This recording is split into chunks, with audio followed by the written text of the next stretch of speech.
See children, the first most important point when the question paper will be distributed to you on 24th of February this year. Fine? तो आपको सबसे पहले क्या करना है, आप पेपर जैसे ही आपको डिस्ट्रीब्यूट होगा आप इमीडिएटली अपने पेपर को टर्न कर लेंगे, मींस बैक पोर्शन पे आप आ जाएंगे जहां आपका लिटरेचर पोर्शन है. मींस आपको you have to start your question paper with literature portion. Why literature portion, उसके लिए मैं आप रीजन दूंगी मैं आपको. क्योंकि अगर आप पूरा इंग्लिश का अगर आप पेपर देखते हैं, क्वेश्चन पेपर देखते हैं, तो 20 marks for reading, 20 marks for writing section and 40 marks for literature portion. Means बहुत ही हैवी वेटेज वाला जो आपका है वो अकेला लिटरेचर पोर्शन है. पहली बात ये. और दूसरी बात ये कि लिटरेचर आपका एक ऐसा पोर्शन है जो आपका नोन पोर्शन है. मींस जिसको आप प्रिपेयर करके गए हैं, आपने चैप्टर्स पढ़े हैं, आपको क्वेश्चंस पता है, तो मींस कहीं ना कहीं स्टोरीज आपके माइंड में है. फाइन. तो आप लिटरेचर में भी मैं आपसे बोलूंगी, आपकी जैसे 2 बुक्स हैं, फ्लैमिंगो प्लस विस्टास. फ्लैमिंगो का अगर आप वेटेज देखते हैं तो फ्लैमिंगो का वेटेज है 27 मार्क्स और विस्टास का आपका वेटेज है 13 मार्क्स. तो it means Flamingo book is more important than Vistas. Flamingo book में आपके 27 मार्क्स की क्या चीजें आएंगी ये मैं आपको दूसरी बात बता रही हूं. फ्लैमिंगो में सबसे पहले आपका 2 पोएम्स के एक्सट्रैक्ट आएंगे. फाइन. आपकी 2 पोएम्स के एक्सट्रैक्ट होंगे, बट आपको करना होगा एक एक्सट्रैक्ट के बेसिस पे आपके 6 क्वेश्चंस होंगे जो कि एमसीक्यू बेस्ड होंगे. मींस आपको एक्सट्रैक्ट मिला, क्वेश्चन नंबर ए और उसके फिर 4 ऑप्शंस होंगे.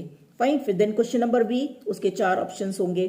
तो आपको MCQ based questions in extract से मिलेंगे 6 मार्क्स के. तो 6 मार्क्स का आपका फ्लैमिंगो से पहली बात ये हो गई. दूसरी बात, आपका फ्लैमिंगो बुक से ही आपका एक प्रोज से भी एक्सट्रैक्ट आएगा. फाइन. तो ये भी आपके एमसीक्यू बेस्ड ही क्वेश्चंस होंगे. हो सकता है प्रोज से जहां पर आपके क्वेश्चन आ रहे हैं तो एक क्वेश्चन या 2 क्वेश्चन कुछ ऐसा हो सकता है जो एमसीक्यू बेस्ड ना हो, जहां पर वो क्वेश्चन आपसे मींस 1 वर्ड जहां पर आपको लिखना हो या 1 लाइन का आंसर लिखना हो, ऐसा हो सकता है. बट ये भी 6 मार्क्स के होंगे. तो 6 पोएट्री सेक्शन से एक्सट्रैक्ट हो गया, 6 मार्क्स का आपका प्रोज से एक्सट्रैक्ट हो गया, 12 मार्क्स हो गए. इसके अलावा आपका 10 मार्क्स के जो शॉर्ट क्वेश्चन है वो भी आपके फ्लैमिंगो से आएंगे. 10 मार्क्स के मींस 2 मार्क्स के आपके 5 क्वेश्चंस आएंगे. तो 6, but you will have to attempt only 5 questions out of दो 6 क्वेश्चंस. तो आपके कितने हो गए ये 6 + 6 12 एंड प्लस 10. फाइन. तो 22 मार्क्स का आपका ये हो गया. एंड आपके उसके बाद एक लॉन्ग क्वेश्चन आएगा जो एक फ्लैमिंगो बुक से भी होगा. फाइन. तो 2 क्वेश्चन आपके लॉन्ग क्वेश्चंस पे आएंगे, तो एक क्वेश्चन आपका फ्लैमिंगो से होगा 5 मार्क्स का. तो टोटल हो गया आपका ये 27 मार्क्स. इसी तरीके से आपका विस्टास में जो आएगा, विस्टास में आपका 13 मार्क्स का क्या आएगा. अब विस्टास में आपकी पोएम्स तो है नहीं, तो ये यहां पर से कुछ नहीं आएगा. आपका प्रोज में से जैसे फ्लैमिंगो में 6 मार्क्स के क्वेश्चन आ रहे हैं प्रोज में से, तो आपके विस्टास में से 4 मार्क्स के क्वेश्चन आएंगे जो कि एमसीक्यू बेस्ड होंगे, वो आपके विस्टास से आएंगे. फाइन. ऐसे ही आपके जैसे फ्लैमिंगो में आपके 2 मार्क्स के 5 क्वेश्चंस करने हैं. फाइन. मींस 10 मार्क्स का आ रहे हैं शॉर्ट क्वेश्चंस, तो यहां आपके विस्टास में से सिर्फ 2 क्वेश्चंस आएंगे. 2 मार्क्स के 2 क्वेश्चंस आपको करने होंगे. फाइन. सो मींस चॉइस तो you will get everywhere in literature portion. Means in the whole paper a number of choice in every question you will get. Fine. ऐसे ही आपका इसमें विस्टास बुक से 5 मार्क्स का आपका एक लॉन्ग क्वेश्चन आएगा. Fine. तो टोटल मार्क्स आपका लिटरेचर आपका पोर्शन 27 मार्क्स का होगा. और आपको मींस बहुत अच्छे से अटेम्प्ट करना है. अगर आपका कोई लॉन्ग क्वेश्चन है, लॉन्ग क्वेश्चन करने से पहले आपको क्या करना है कि आप पहले एक सर्कल बना लीजिए, क्योंकि ये जनरली लॉन्ग क्वेश्चन जो होंगे वैल्यू बेस्ड क्वेश्चन ही होंगे. Fine.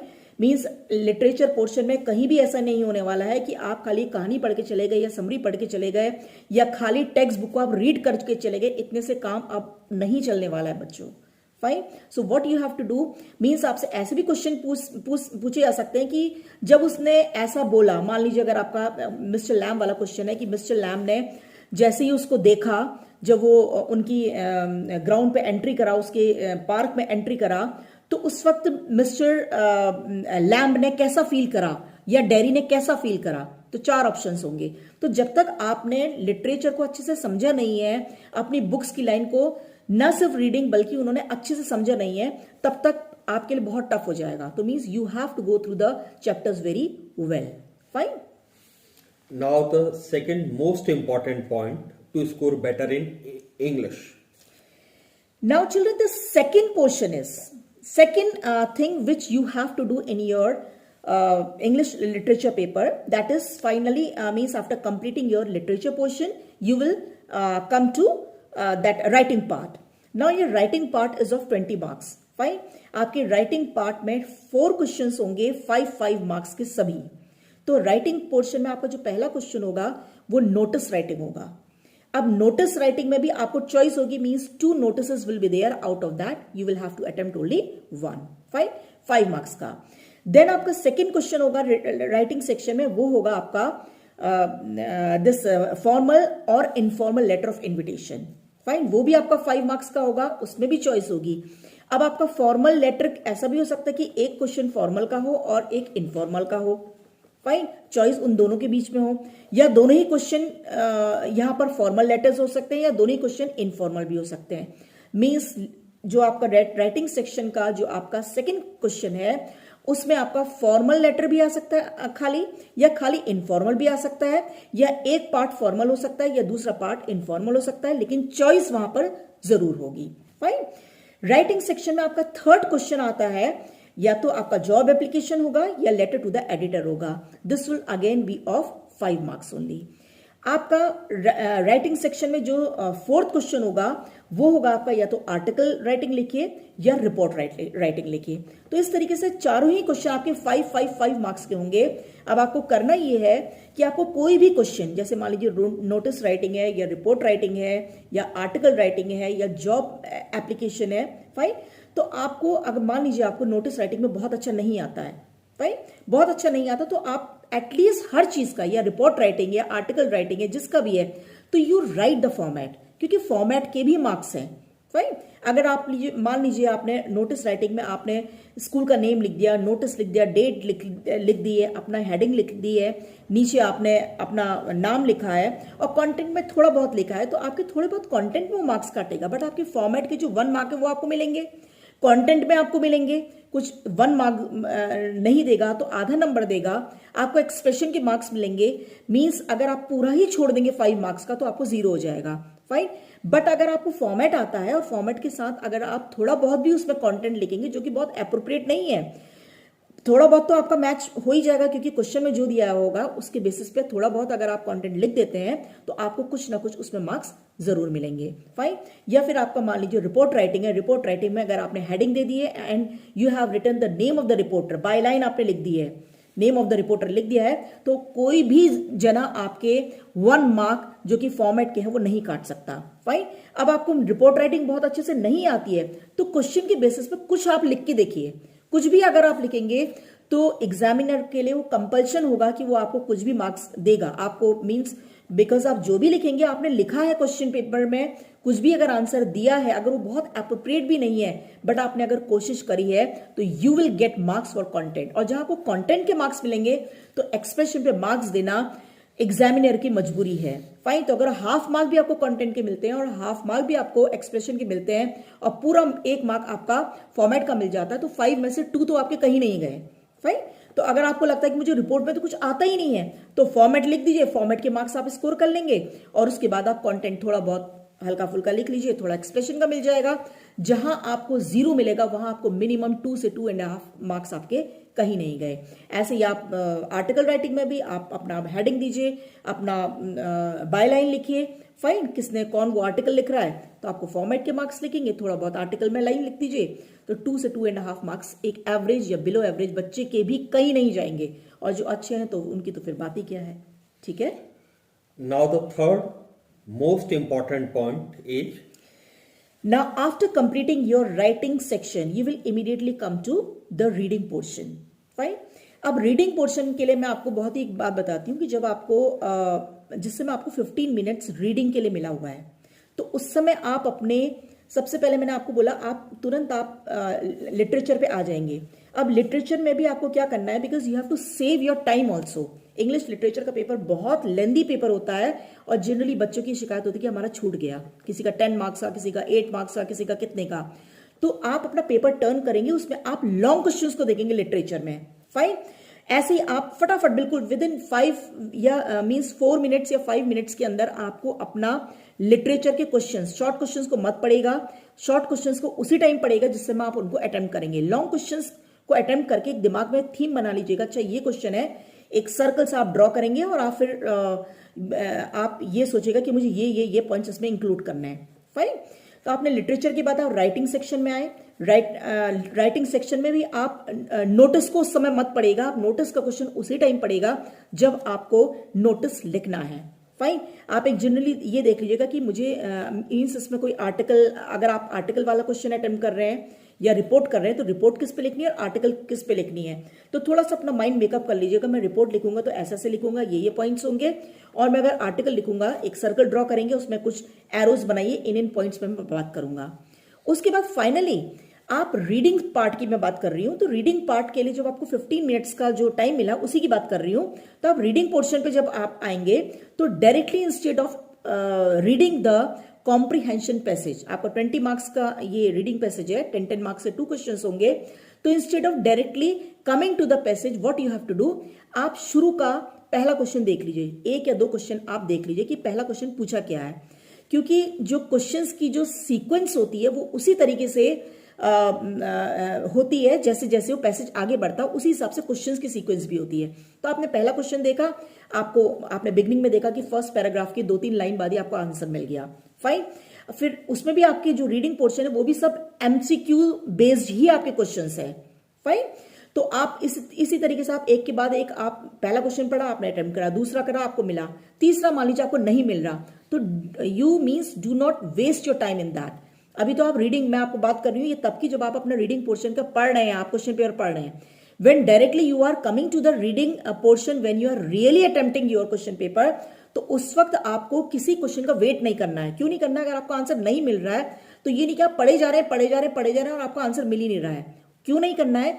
Because every question will be of 1 mark, और आप उस एक क्वेश्चन की वजह से आप अपने बाकी वो जो आपने छोड़े हुए हैं पीछे अभी जिनको आपको अटेम्प्ट करना है उनका रिस्क नहीं ले सकते, क्योंकि टाइम सेव करना इंग्लिश के पेपर में बहुत ही इंपॉर्टेंट है। आप छोड़ दीजिए, क्वेश्चन नंबर डाल के छोड़ दीजिए और उसको बाद में अटेम्प्ट करिए। फाइन, तो इस तरीके से आप अपना रीडिंग पोर्शन को आप अटेम्प्ट करेंगे। You have got the experience of more than 20 years and you have been evaluator, coordinator, AHE in spot evaluation. Based on your experience and expertise, the final and the fourth point is about do's and don'ts for the students. What are those do's and don'ts? Yes. सी देखिए, मैंने 28 years में मैंने जितना भी बच्चों को बोला है इस बात को मैं आपके साथ भी मैं शेयर करूंगी कि डूज एंड डोंट्स। एक तो आपको कोई भी क्वेश्चन छोड़ना नहीं है, क्योंकि छोड़ने से क्या होता है कि आपको मींस एग्जामिनर हम आपको मार्क्स देना चाहते हैं, राइट, बट आप क्वेश्चन बिल्कुल अनअटेम्प्टेड करके आ गए तो हम कहाँ मार्क्स देंगे। इवन अगर जो एमसीक्यू बेस्ड आपके क्वेश्चंस हैं, जैसे रीडिंग पोर्शन है, रीडिंग पोर्शन में भी हम कितने बार एग्जामिनेशन में देखते हैं कि बच्चा छोड़ के आ गया। अरे आपको नहीं आ रहा तो लास्ट मोमेंट पर ABCD कुछ भी लिखिए, हो सकता है कि तुक्के से आपने कुछ भी लिख दिया वो आपका आंसर सही होगा। जब आप बिल्कुल ही छोड़ के आ गए तो फिर तो वो उसमें 0 ही आना है।